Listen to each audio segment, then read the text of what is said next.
How's it going, folks? This is Monopoly Game, where you can see right in front of me. I hope this one is just, when I play this game, especially with my Mrs. Nephew, and I get to see in the real world. And people say, Monopoly doesn't teach you in the real world.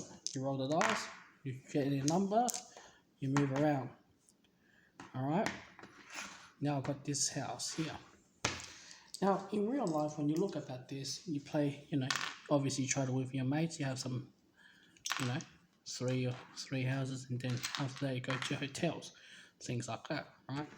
So you have a sort of analogy, guys, here, but I'm not discussing on how to win this game. You got to figure out which one is the maximized profit, especially buying a housing and having a very great rental. You purchase a house, you rent it out, and you have to include your expensive and how much do you have return, or how much you lost, or how much, or you're breaking even. So this is Roscoe Street, Bondi. There you go, I got it here. Now $60 if I purchase that. Each house is $50. Now by the time I hit 3 houses, we'll be talking about 4 houses and a hotel. That's $250 if I want to get a hotel, and $250 plus $60, $310. Now if a person landed on the spot, if I have a hotel, how much do I have to pay them? Basically, with a hotel is stated here is $250. So technically you are making a loss as a rental. What if I do this one at the same time? All right, this.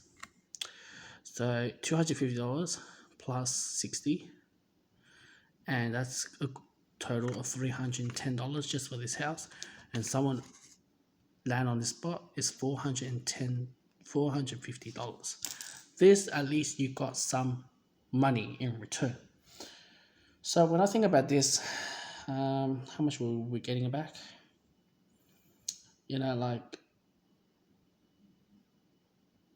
Gosh, I should have been a lot more prepared on how much money should I get in return. I know it's more than $170, so bear in mind, but you have to minus on whatever.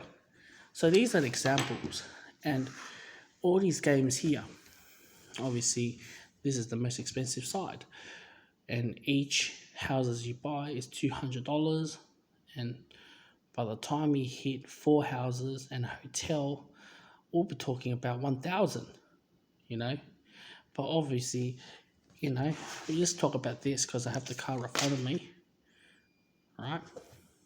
If it's right, Carter Street, 200, 4 houses. So there's 4 houses, 1,000, 1,000, and if it's 1,000, and then we have a hotel, 1,200, 1,200, 1,500. Now, if that person landed, I have to pay. I have to pay that. If that person landed, the other person has to pay me 1,275. Well, you are making a loss here. So what I'm trying to say here, you can play this game as much colors you play around, and they all have different price tag. And especially our favorite ones is usually the one is the purple and the orange one. And usually when you do investment, you don't want to do in the very, very expensive area unless you know what you're doing. You won't get your rental money back in real life. So if you go through the medium or the cheap area, which is that's the cheapest area. That's like pretty much middle or low, and that's the medium area, and over there that's the expensive one. It just shows that you don't have to spend a tremendous amount of money. You not always will get your rental back. If this was real life, there's a suburb. I'm gonna sit down and talk about this better. Right. There's so many streets in a suburb, right? And obviously you gotta find the location. And in real life, well, for example, let's just say we bought this house in real life. All right, you can do your studies, whatever.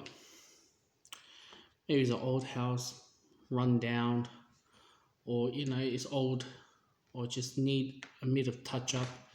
Then you add more houses. Houses in reality is how much money you spend to get the renovation and make sure you have high return.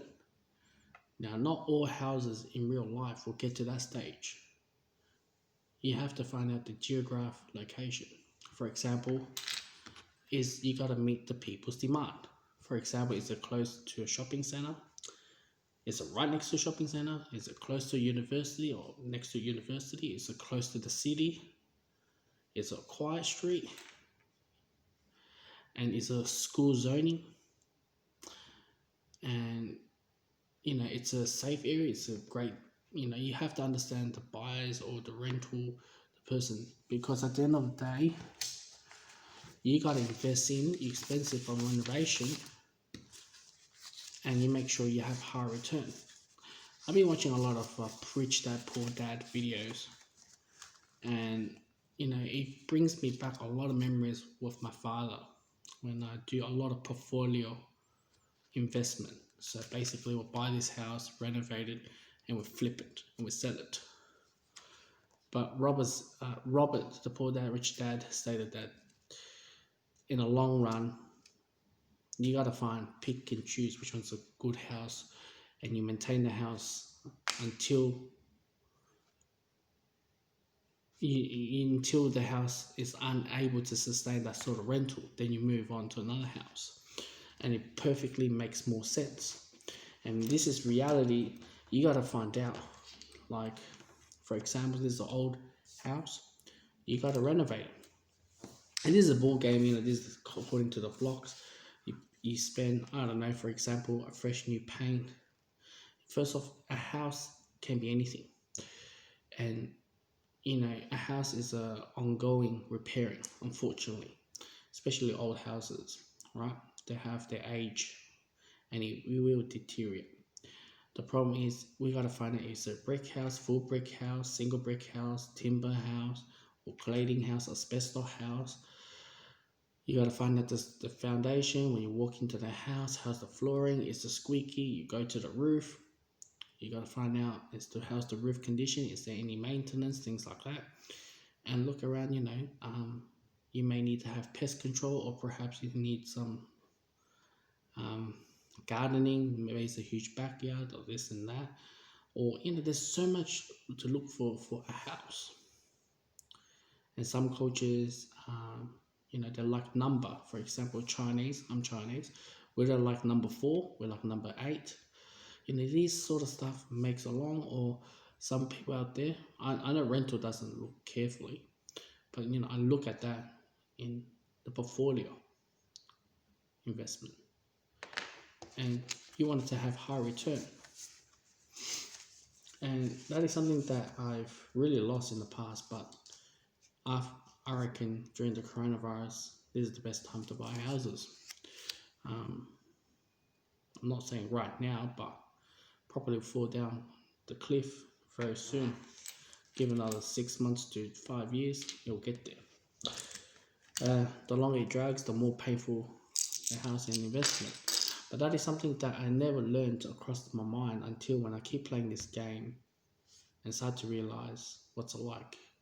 I just gave you a bit of samples in real life, in housing, and of course, when it comes to the street, I don't know if you see in this camera because I'm not in the camera view, the corner position of the street is usually 15% or 20% extra expensive than the entire street, because the entire street only has, I don't know, I'm just pulling this out of my head, maybe 4 corner houses in one street, all right, or more, all right, or maybe just 2, all right.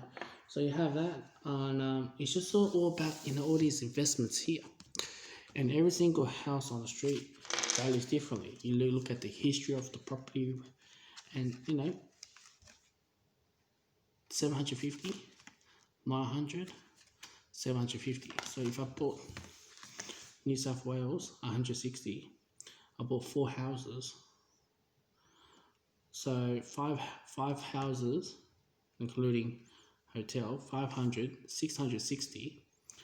Then 900 minus 660. Then you have your budget $230 straight to your bank account. But you have to minus your expenses, alright? Because there's wear and tear in housing. So that's why I said you just gotta pick and choose which one is the way to go. Not necessarily all the houses make money. Obviously, we're already going through the housing boom in Australia. So that's the video of the day. Monopoly here. And I hope you guys do enjoy this video. Roll the dice and play with me.